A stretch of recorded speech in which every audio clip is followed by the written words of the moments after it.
Why did Jesus come to earth? Why did he become one of us? Again, the book of Hebrews is so concentrated with truth about Jesus. If you've been paying attention at all, there's some very deep ideas here. As we said in the very beginning of our study, this is a book that begins with some of the most basic questions. What do you think you really need to be doing? What do you think you really need for your life to be better? What do you think you really need to have confidence and assurance that you're going to be able to be acceptable by the Almighty? Now, this was a group of Jewish believers. And of course, for them, the question was, do we continue to go to synagogue? Do we continue to do the temple sacrifices? Or has Jesus replaced all that? What do we really need? And the question would be, well, where do you need to start? Where should you start? Now, if you have a cell phone, you'll know that if you're trying to ask for directions, you have to tell it, where are you starting from?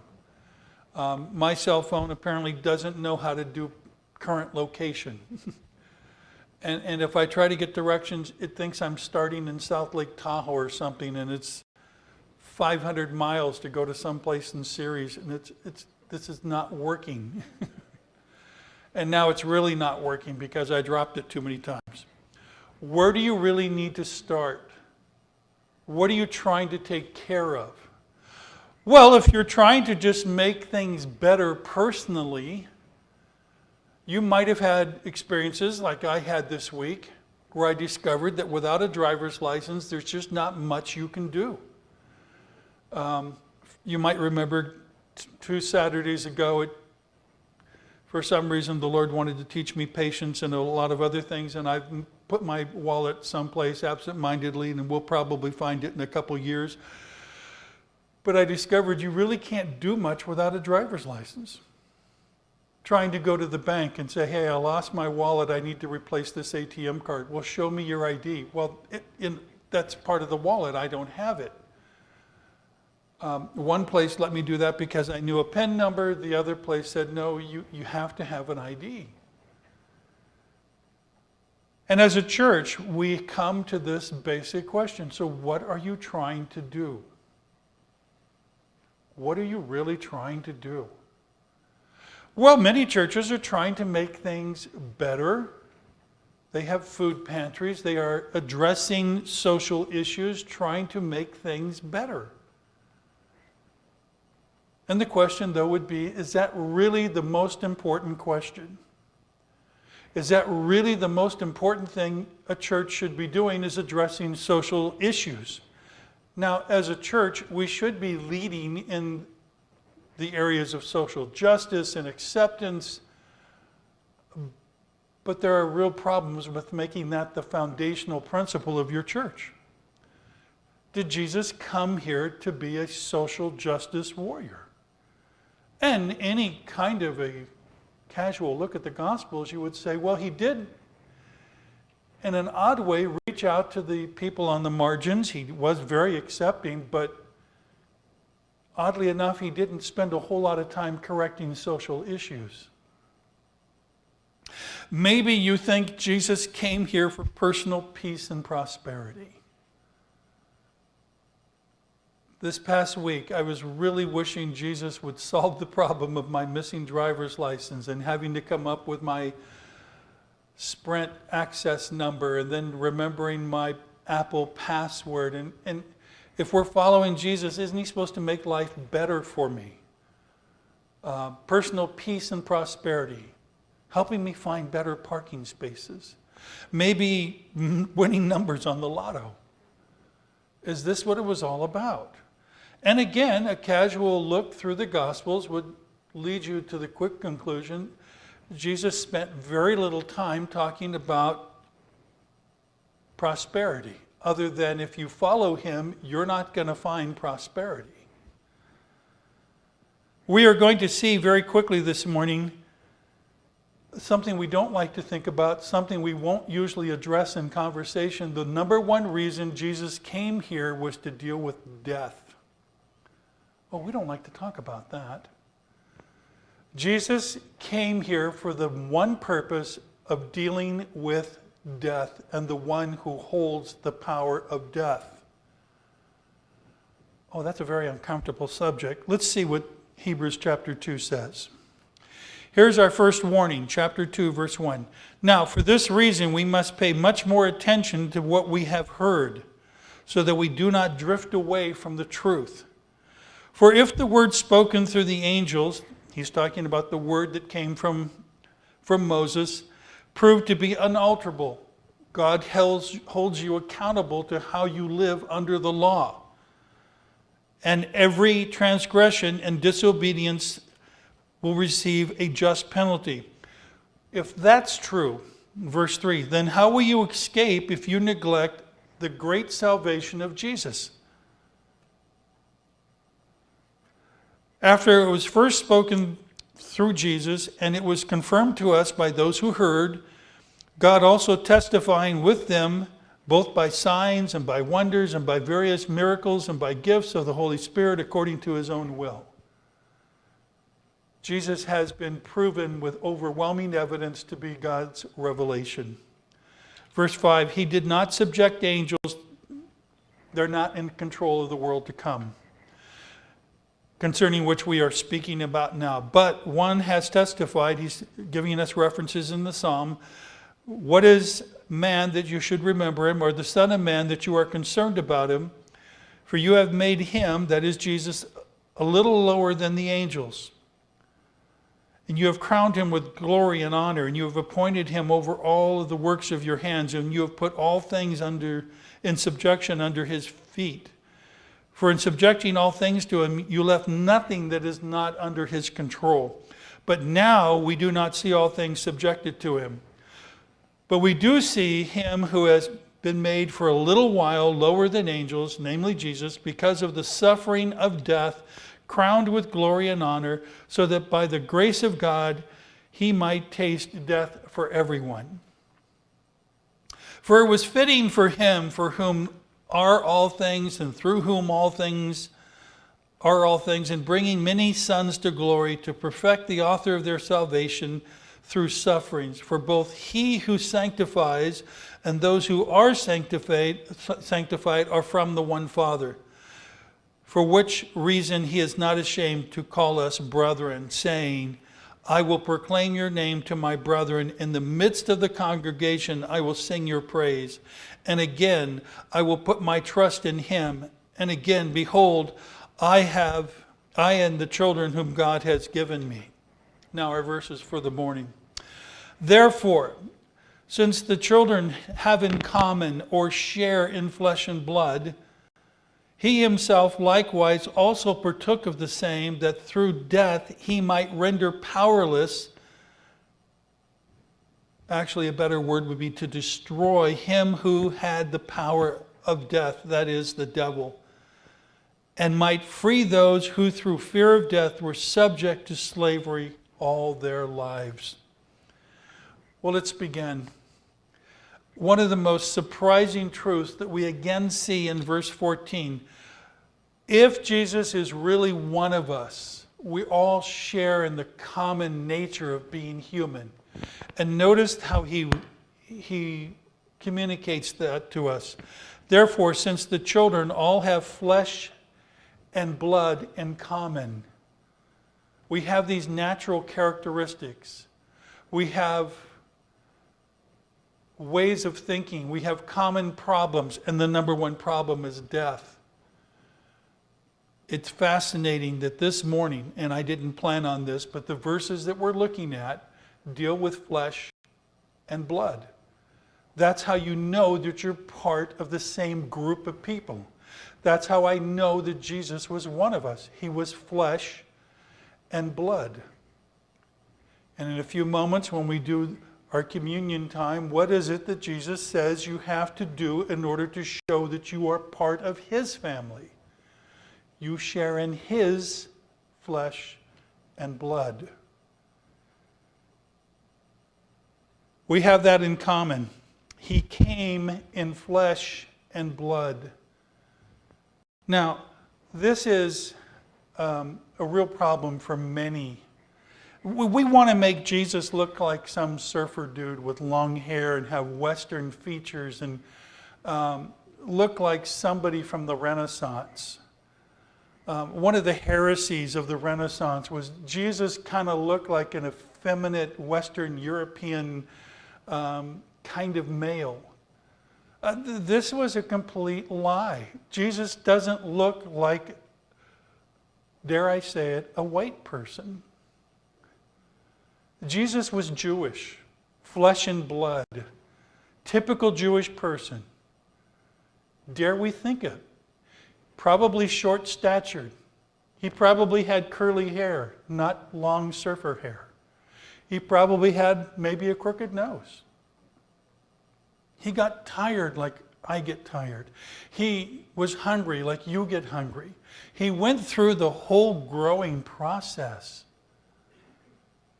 Now that's an important idea. It wasn't that Jesus just came to earth and sort of got on the mankind train for a short period of time and then got off. He was just kind of like a man, but not really. No, these verses say he was one of us, flesh and blood. He is like every one of us. He has that in common with me. This is fascinating. That word, therefore, since the children share in flesh and blood, that word, you know. That word share is actually koinonia. Now, in other contexts, Paul encourages us to exhibit koinonia with one another. Well, that means we get along with one another. We have regular connections. We interact with one another. We become real family. Jesus koinoniaed with our nature. He was intimately familiar with us. He was one of us. This is a deep idea. This is in the perfect tense. Now, we don't really use that a whole lot in English. What it is a combination between like a fact that has ongoing consequences. Fact of matter, statement of fact, Jesus was one of us. But there's an ongoing consequence to the fact that he was one of us. And that's a very important idea that the writer to Hebrews is making here. He became one of us, statement of fact, and that has ongoing consequences. For instance, we might be familiar with the temptation of Jesus. If Jesus is truly like me, he wasn't just tempted that one time. He was likely tempted every day, constantly tempted. That's how I am. That wasn't just a one-time temptation, and he was able to deal with that because he was one of us in every possible way. In the same way, dealing with the same things, weakness, tiredness, emotions, and death. He himself also partook of these same things. Now, that's a different verb, partook. That means to be part of something, but that's a completed idea. That's just the aorist tense. It happened, it's done, it's a statement of fact. Usually we put it in the past, but not always. So the fact that he was part of our nature, statement of fact, ongoing consequences. The fact that he shared in all of our human frailties, statement of fact, he no longer shares in that. In the same way, he was one of us. And if he was one of us, he's dealing with death. He started out as a baby, went through the growing process. Do you struggle thinking about like I do about that? The fact that Jesus would have had to have somebody hold his hand to learn how to walk. You wonder what his first words were. Did he ever get sick when the flu went around? And the idea of death. Jesus knew what death was before he went on the cross. He knew people who had died. He knew that this is what shapes our experience. Everyone here struggles with that. We know we're getting older. We know we can't do what we once did. We know that eventually we have that appointment which we will not be able to break. Every human being dies. Jesus knew what that was. So he became one of us. Now, this would have been unthinkable to the ancient world. Oh, they might have been familiar with a God who came to earth in order to conquer and set up a kingdom. And if we try to imagine what our enemy was thinking, well, the Messiah would come to earth and surely he'll try to set up a kingdom and then I'll just do battle with him. Jesus is going to come down like an exalted angel and set up an earthly kingdom. Did our enemy really have the idea that Jesus was going to come down and go through the entire human experience? How was that going to work? Well, of course, he tried to kill the human baby immediately and surrounded Jesus with people who made fun of him, rejected him, despised him, thinking he would discourage him. But there was one purpose that Jesus had. It wasn't to be popular on earth. It wasn't to set up a new rabbinic school. It wasn't to have a vote where he came out as the overwhelming winner. He came to do battle with death. We see this immediately. He himself also became one of us. He took on the very same nature for a short period of time. For this one purpose, that he might render powerless him who has the power of death. Moment of correction. Jesus didn't come to give you winning lotto tickets. Jesus didn't come to help you find better parking spaces. Sometimes that happens. Jesus didn't come to help you win some sort of an incredible auction. Jesus came for one purpose, and most of us, we avoid even thinking about it. We want Jesus to help us live a better life. We want Jesus to help us with our bills. We might want Jesus to help us with our health issues. Can't Jesus heal this body the way that it is? No, Jesus came for a bigger purpose. It's hard for us to grasp. He came that he might put to death death. He came for this one purpose, that he might destroy the one who holds the power of death on this earth. Your translations may have various ideas on that particular word. Render powerless, that he might nullify. The word is actually very intense. It means to destroy. He came with the very specific purpose of destroying death and rendering the ultimate power that the devil has over every one of us to be finished. Now notice he did not say to render dying, but to render the ultimate experience of death now totally different for those of us who believe. That he might destroy the one who holds this fear of death. And again, that's an aorist tense. Once and for all, his work on the cross settled that. It's not open to discussion. It's not going to come up for review. He has destroyed the one who holds the power of death. Satan no longer controls death. Jesus does. Now, what is the result? At this point, if you had to write the next section of Scripture, you might say, well, now's the time to set up your kingdom. Come to earth, be like Solomon. You've destroyed death. Verse 15, for this purpose, that he might free those who through fear of death had been made slaves. And that is the most abject word for slaves, owned by the devil.